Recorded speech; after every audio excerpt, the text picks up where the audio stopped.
Minnesota Department of Employment and Economic Development reports Mankato has seen over 2,000 new jobs in the last year. Specifically, 2,354 jobs have been added in the greater Mankato area, making a 4.2% increase. Greater Mankato Gross Executive Vice President Andy Wilkie says seeing this growth is very promising.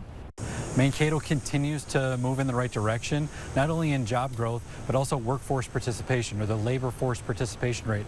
Mankato has one of the highest labor force participation rates in the state of Minnesota and the nation, which speaks to how hard of a working community we are. That increase ranks second among all other metropolitan areas in the state. Only Rochester's was higher at nearly 6%.